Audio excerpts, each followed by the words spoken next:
there was no wedding feast, toast, or speeches, just a congregation spreading rumors about such creatures. But none knew for sure of the beast and his history, and it was easier to demonize than consider that Hans had chivalry. The princess went to her chapel to prepare and to pray and reconcile the lessons her father had taught her with the events of the day. Going back on your word was not an option. Hans had made a bid and won this auction, and all she could do was be faithful and true and hope her honor would see her through. What are they saying? Why do they sob? They whisper a monster, murmur Half-Hog. I don't believe it, can't believe it. How could this be? It can happen to me. Is he a monster? Destiny now brings our way. These oaths of marriage confirm it's been a year and a day. That night the castle falls silent as if all are asleep. But of course they're all holding their breath, wide awake, not counting sheep. A wedding night full of terror, and all because of a foreseeable error. Trapped like bait, heart in mouth, she awaits her fate. A princess in her bedchamber, sleep is feigning. She waits accepting, a royal promise maintaining. Aware of a shadowy, monstrous physique, holding her breath as his paw strokes her cheek.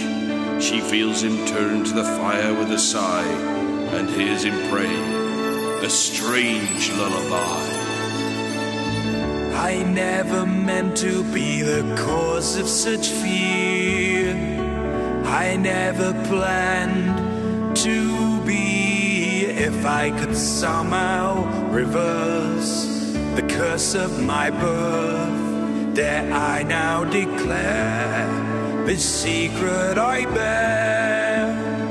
If she could keep her promise, she'd see just what true faith would mean to me. If she could keep her promise, we'd be free.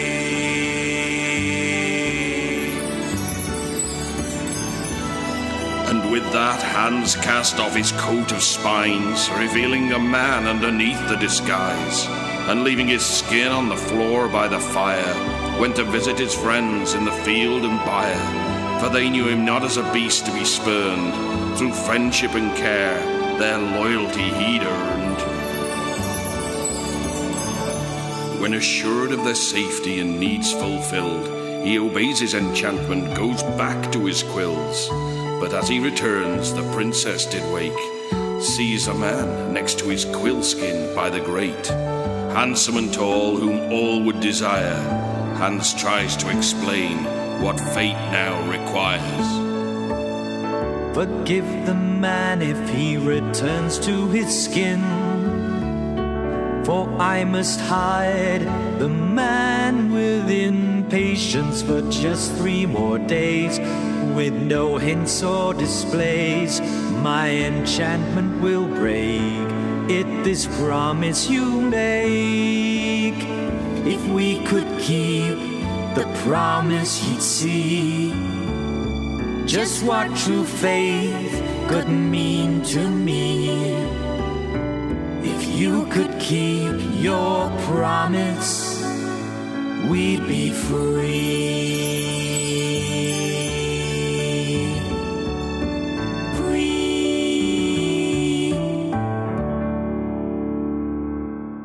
The next morning our princess wakes, sees her husband still asleep by the grate, back again, beast again, and her memory remains.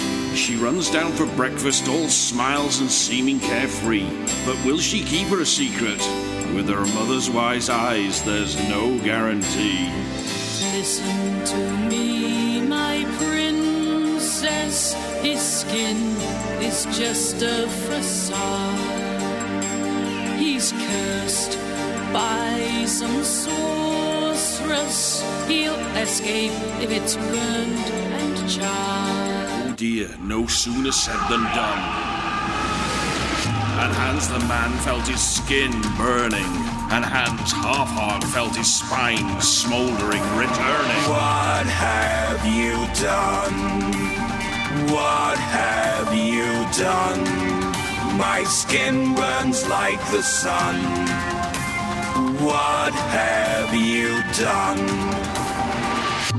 Is this the way you repay all of my trust, deceive and betray? All my hopes now ashes and mud. Have you done? What have you done?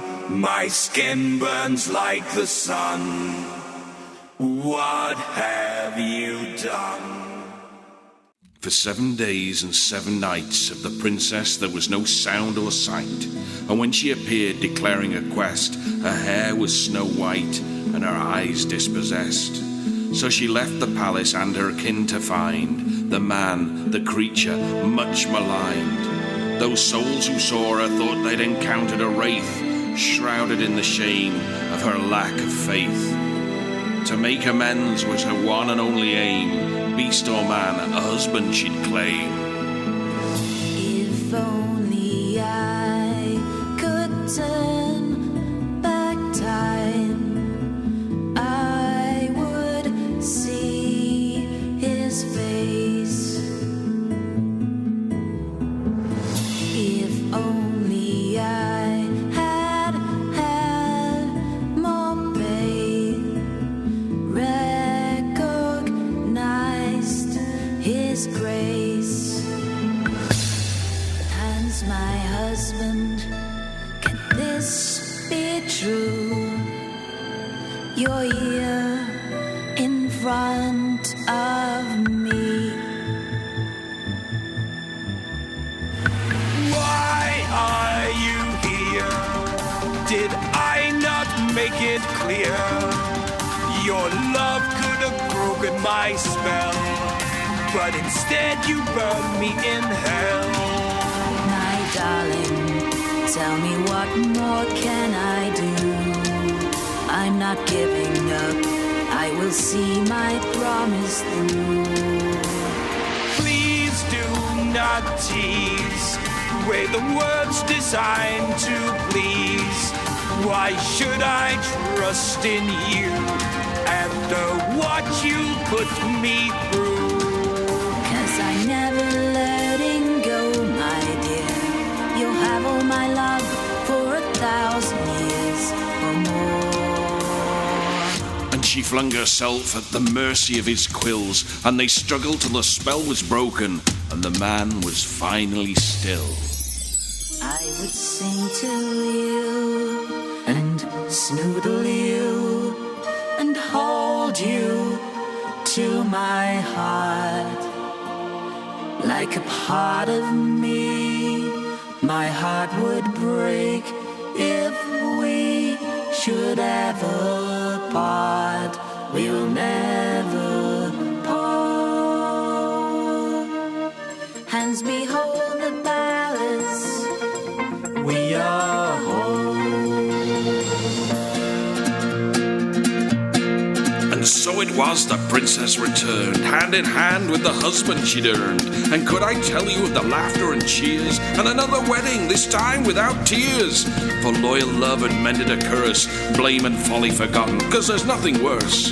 And Hans was prince with the princess of gold, and he gave me his story so it could be told. Have you ever known a moment just like this? A moment that can bring you perfect bliss. Did it feel you waited a lifetime? A lifetime of despair.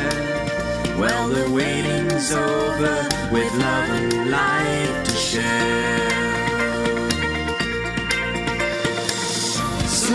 Sometimes we're lost under a spell, don't know what to do, but with faith and time, reason and rhyme, love will find you. You can only find your love if you let love find you. You can only find your love if you let love find you. You can only find your love if you let love find you. You can only find your love if you let love find you. Sometimes we're lost under a spell, don't know what to do, but with faith and time, reason and rhyme, love will find you. You can only find your love if you let love find you. If you let love find you.